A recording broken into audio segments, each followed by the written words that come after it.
यही तो समस्या हो रही कि पढ़ने के लिए कोई टाइम नहीं दे, कोई हाथ में पुस्तक लेना नहीं चाहता। कई दफा तो हमने ये देखा साहित्यकारों के जिनने पुस्तकें ली, कुछ साहित्यकार ऐसे भी देखे पुस्तकें लेके अपने कोने में अलमारी में डाल दी, उन्हें पुस्तकें पढ़ी नहीं। जब से ने पूछा तो तीसरी बात सबसे बड़ी जो मानसिक ठेस है वो मैंने देखा, विश्वविद्यालय मेरी 2 किताबों का विमोचन हुआ, पुस्तकों का शब्दकोश का लोकोक्ति कोश का विमोचन हुआ, जिसमें वो बड़े बड़े साहित्यकार थे, दिल्ली से आए थे, क्या नाम है उनका, वो मैत्रेयी पुष्पा और विश्वनाथ तिवारी, बड़े बड़े साहित्यकार आए थे। इन लोगों को पुस्तकें भेंट की, इनसे अन्य विनय की, बड़े बड़े साहित्यकार। यहाँ पर हिंदी का कुंभ रवि शुक्ला जी ने बनाया था, उसमें भी बड़े साहित्यकार की, लेकिन साहित्यकार पुस्तकें भेंट में लेने के बाद 2 शब्द भी लिख करके नहीं देते।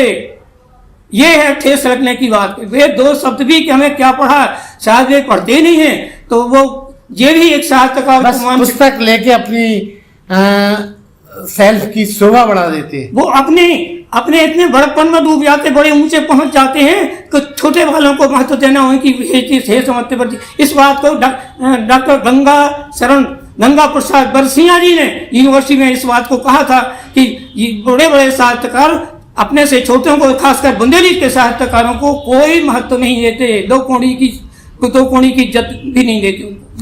बिना दहेज के कोनो हो, बिना दहेज के कोनो हो, शादी कहूँ ना होए, बिना दहेज के कोनो हो, शादी कहूँ ना होए, अब बेटी आफत भई तरस खाए ना कोई, अब बेटी आफत भई तरस खाए ना कोई। नमस्कार, बंजारा बीट्स में आपका स्वागत है। मैं हूं ज्योति प्रकाश खरे। आज हम आपको मिला रहे हैं एक ऐसे वरिष्ठ साहित्यकार से जो हिंदी और बुंदेली साहित्य में जिनने पूरा जीवन लगा दिया। चलिए मिलते हैं डॉक्टर गौरी शंकर उपाध्याय सरल जी से। नमस्कार सरल जी। नमस्कार सरल जी, जैसा कि मैंने अभी बताया कि आपका पूरा जीवन हिंदी बुंदेली में गुजर गया, तो आप हमें बताएं हमारे दर्शकों को कि कब से आप इस साहित्य लेखन यात्रा में आए।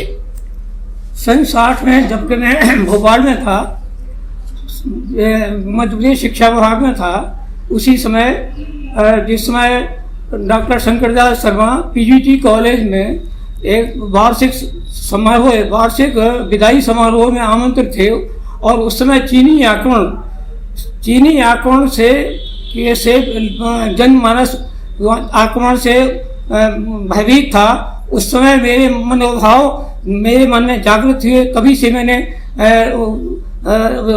चीन के खिलाफ जो पहली रचना प्रस्तुत की, वो डॉक्टर अहिंसावादी डॉक्टर शंकरदयाल जी शर्मा को रुचि नहीं, और उन्होंने उसके बाद अपने अंतिम भाषण में, जो अंतिम समापन भाषण उन्होंने दिया, उसमें कहा था कि इस तरह की अहिंसावादी रचनाएं ठीक नहीं है, लेकिन रचनाओं के ऊपर अपना जोर नहीं। माँ सरस्वती जो अपने भीतर पैदा करती है मनोभाव, सामाजिक स्थिति, राजनीतिक स्थिति से प्रभावित कवि काव्यकार के मन में जो भाव उत्पन्न होते हैं, उसके अनुसार रचना स्वयं हृदय से उद्भूत होती है, तो प्रसूत होती है। तो वो मेरी पहली रचना थी, जो सबसे पहले मैंने वहाँ पीजीटी कॉलेज में सुभाष सदन का मैं सदस्य था, सुभाष सदन की ओर से पीजीटी कॉलेज भोपाल में मैंने 59-60 में सुनाई थी। तो सरल साहब, आप हमें ये बताएं कि आपकी रचनाएं तो बहुत सारे प्रसारित और प्रकाशित हुई हैं, तो आपकी टोटल पुस्तक कितनी छपी हैं अब तक? मेरी अभी तक 1 दर्जन पुस्तकें छप चुकी हैं। 1 दर्जन पुस्तक में 6 पुस्तकें मेरी हिंदी की हैं। पहली पुस्तक हिंदी की भाव भारती, दूसरी पुस्तक कानको काव्य कुंज, तीसरी पुस्तक सरल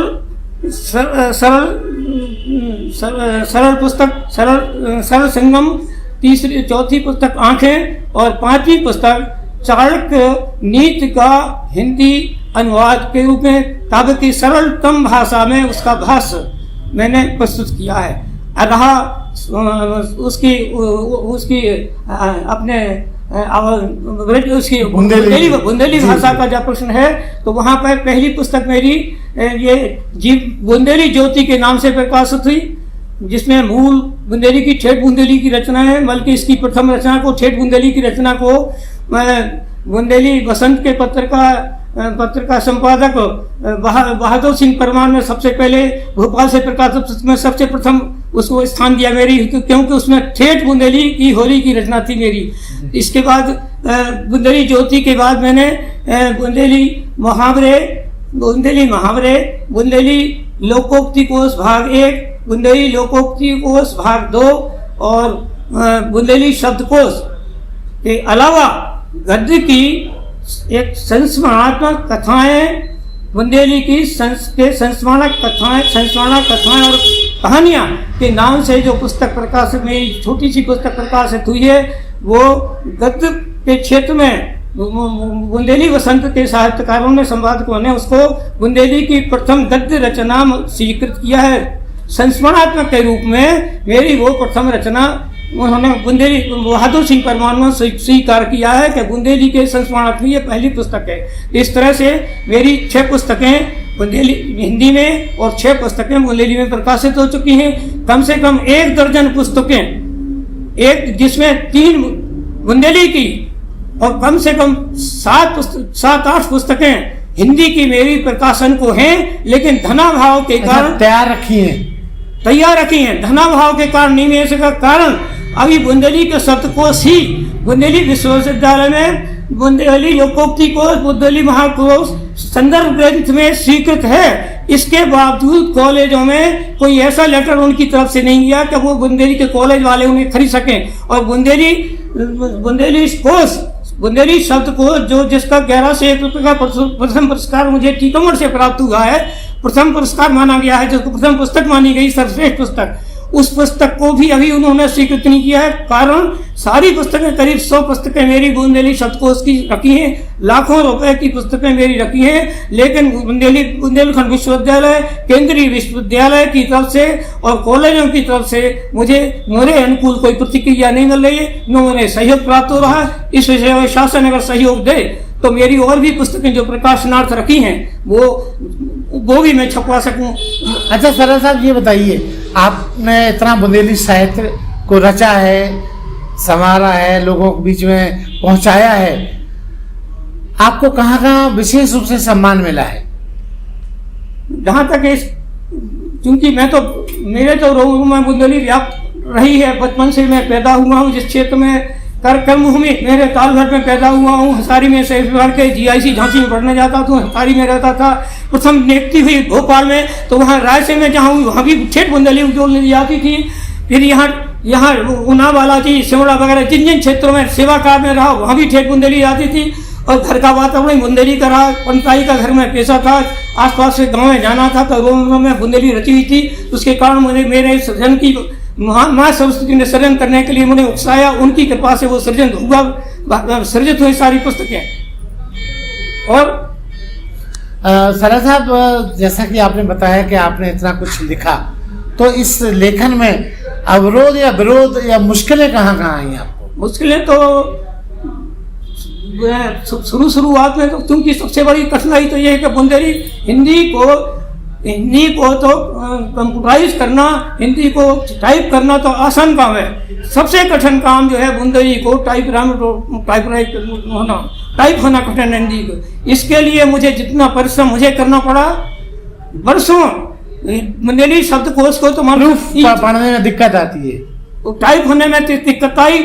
2-3 साल सबको छपाने 3 वर्ष लग गए, सैकड़ों चक्कर काटे उसके। और वो कंप्यूटर करने वाले भी कोई थक गए, छोड़ गए, तो दूसरे को तीसरे को देना पड़ा। 3 साल में मेरा शब्द को छपका। और दूसरी किताबें भी जैसे तैसे जितना बन सका लोगों से प्रेम से पुचकार, आप डटे रहे और जीते बाद में। माँ सरस्वती का जिस काम का लक्ष्य को लेता हूँ, ये जीवन का मेरा ध्येय है कि जिस काम को लेता हूँ उसको करके ही मानता हूँ। माँ सरस्वती और माँ दुर्गा शक्ति देती है कि मैं उस काम को ही मैं चैन लेता हूँ। जब तक काम नहीं होता मैं चैन लेता हूँ। और अभी भी माँ सरस्वती की कृपा से निरंतर साहित्य सृजन में लगा हूँ।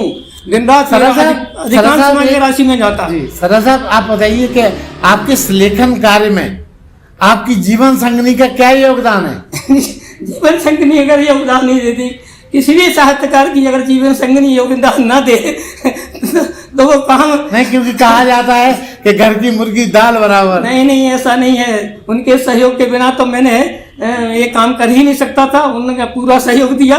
शुरू शुरू में उन्हें अजीब सा लगता था, कौन पूछता है इन किताबों को, कौन पढ़ता है इन चीज़ों को, ये भाव रहे हैं। और कुछ भावना कुछ बातों में ये भी सही है।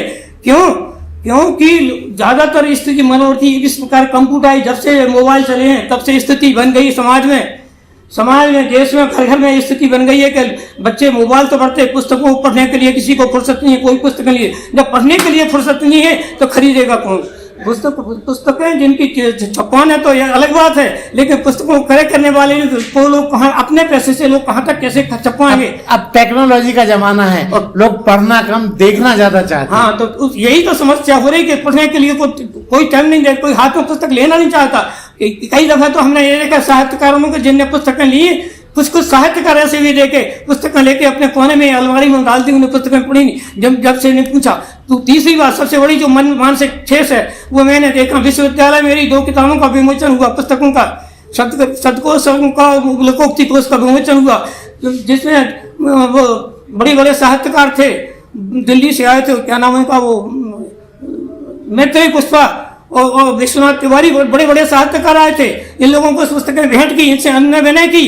बड़े साहित्यकार, यहाँ पर हिंदी का कुंभ रवि शुक्ला जी ने बनाया था, उसमें भी बड़े साहित्यकार की। लेकिन साहित्यकार पुस्तकें भेंट में लेने के बाद 2 शब्द भी लिख करके नहीं देते। ये है ठेस रखने की बात। वे 2 शब्द भी कि हमें क्या पढ़ा, शायद वे पढ़ते नहीं है, तो वो ये भी एक साहित्यकार पुस्तक लेके अपनी सेल्फ की शोभा बढ़ा देते हैं। वो अपने इतने बड़प्पन में डूब जाते, बड़े ऊंचे पहुंच जाते हैं कि छोटे वालों को महत्व देना उनकी ये चीज है समझते पड़ती। इस बात को डॉक्टर गंगा प्रसाद बरसिया जी ने यूनिवर्सिटी में इस बात को कहा था कि ये बड़े साहित्यकार अपने से छोटों को, खासकर बुंदेली के साहित्यकारों को कोई महत्व नहीं देते, 2 कौड़ी की इज्जत भी नहीं देते, 2 कौड़ी का समर्थन। सरल साहब, एक महत्वपूर्ण सवाल ये है कि क्या आप मानते हैं कि साहित्यकारों में, वरिष्ठ साहित्यकारों में, छोटे साहित्यकारों में गुट बने हुए हैं? गुट तो निश्चित रूप से हैं, तभी तो हमारी पुस्तक हमको कोई पूछ नहीं। अभी 21 पुस्तकें यूनिवर्सिटी के द्वारा प्रकाशित हो रही है। मैं उनके पास गया, कंप्यूटराइज दो। मैं मोबाइल चलाना तो जानता नहीं, कंप्यूटराइज करके किताबों कैसे कहाँ से दूँ? मैं किताबें कहाँ से दूँ? नई पद्धति से जिनको प्रश्रय मिला उसमें भी कुछ गिने चुने अपने लोग चुन करके उनको महत्व दे करके उनको अवसर मिलते। हम जैसे को कौन पूछ रहा? हमारी तो कोई गिनती भी नहीं है। और मोबाइल तक चलाना ढंग से जैसे नहीं आता, वो कंप्यूटराइज करके किताबों की कैसे कहाँ दे सकता है? सरल साहब, जमाना बदल रहा है, मोबाइल चलाना सीख लीजिए। अब तो ये थका मंजिल पे किनारे बैठा आदमी, हम मोबाइल सीखे क्या कर? अब तो सब समाज के ऊपर छोड़ा, जिसको जो अच्छा लगे करो। हमारे ऊपर हमारे दर्शकों को आप अपनी कोई बुंदेली रचना सुनाइए। हाँ, कुछ छोटी से 2-4 शब्द रचनाएं जरूर, कुछ पंक्तियां आपको सुनाना चाहता हूँ। आजकल जो समाज में समस्या है वो हर किसी के घर में भोगनी पड़ रही है। बेटियां जवान हो जाती हैं, शादी का जब प्रसंग आ जाता तो उस संबंध में क्या होता है? बिना दहेज के कोनो हो शादी कहूँ ना होए, बिना दहेज के कोनो हो शादी कहूँ ना होए। अब बेटी आफत भई तरस खाए ना कोई, अब बेटी आफत भई तरस खाए ना कोई। मृतक भोज, देखिए सामाजिक बुराइयों की ओर देख रहे, मैं दृष्टिपात कर रहा हूँ, ध्यान आकर्षित कर रहा हूँ। मृतक भोज एक बुराई, तेरे ही की प्रथा चल रही है समाज में। भूख को मर रहे लोग, मर गया कमाने वाला मर गया, लेकिन समाज कहता है तेरी करो। मृतक भोज एक बुराई, समझी जाए कलंक। मृतक भोज एक बुराई, समझी जाए कलंक। दीनन खो अत पेरती, दुख में भी दे डंक, दुख में देते ही डंक। दीनन खो अत पेरती, दुख में देते ही डंक।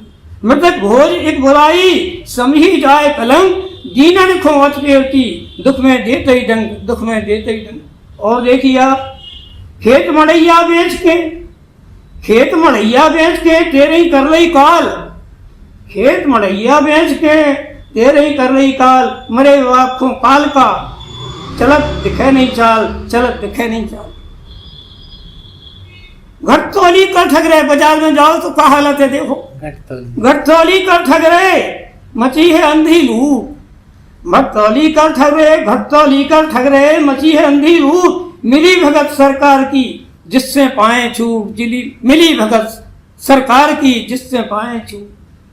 माल बने उनके लिए, माल बने उनके लिए जो है मालामाल, माल बने उनके लिए जो है मालामाल, उनके लाने नहीं बने जिनकी पतली दाल, उनके लाने नहीं बने जिनकी पतली दाल। सरल जी, बंजारा बीट्स जो प्लेटफॉर्म है, हमारा चैनल है बंजारा बीट्स, उसका उद्देश्य है लोगों को शिक्षा देना, संदेश पहुंचाना और कोई नई एकेडमिक इंफॉर्मेशन लोगों को शेयर करना। आप हमारे दर्शकों को अपने तरफ से कोई संदेश देना चाहेंगे? हमें तो बड़ी खुशी हुई इस बात की कि आप नए चैनल को प्रसाद बुंदेली भूमि में एक नई बात, पहले चैनल चल रहा था, बड़ा मैं प्रसन्न था, बड़ी खुशी होती थी कि बुंदेलखंड के एक चैनल के द्वारा कम से कम यहाँ लोगों को सहभागिता का अवसर मिलता, साहित्यकारों को मिलता था। लेकिन जब से वो चैनल मिलता वो थोड़ी निराशा थी, निराशा में आशा का दीपक आप जला रहे हैं, इससे प्रसन्नता की बात मुझे क्या होगी। और जन समाज को, यहाँ झांसी की जनता को ये आप जो ये कार्यक्रम कर रहे हैं उसके लिए मेरी तरफ से तो हार्दिक बधाई है। और जन सहयोग के लिए मैं स्वयं अनुभव करता हूं कि एक बहुत बड़ा काम कर रहे हैं। वो जन जागरण का काम, जन जागृति का काम, बुंदेली हिंदी के साहित्यकारों को स्थान देकर के अपने साथ क्षेत्र में उनकी आशाएं, उनकी साधनाओं को महत्व दे करके एक पुनीत कार्य कर रहे हैं, पुण्य का काम कर रहे हैं। और जन जागृति साथ में होनी ही है, इसमें कोई संदेह नहीं। मेरी बड़ी बहुत शुभकामनाएं आपके साथ जी। तो ये थे डॉक्टर गौरी शंकर उपाध्याय सरल जी, जो बड़े कठिन तरीके से अपनी मन की व्यथा, दशा दुर्दशा, पीड़ा को हमारे दर्शकों के साथ शेयर कर रहे थे। सरल साहब, बंजारा बीट से बात करने के लिए बहुत बहुत धन्यवाद। आपको भी मुझे कुछ समझा तो आपने कम से कम, इसके लिए हम आपके लिए बहुत आपके कृतज्ञ हैं। इस बात के लिए आपको भी बहुत बधाई देते हैं कि आपने कुछ तो समझा मुझे। इस चैनल को लाइक और सब्सक्राइब करना ना भूलें। देखते रहिए बंजारा बीट्स।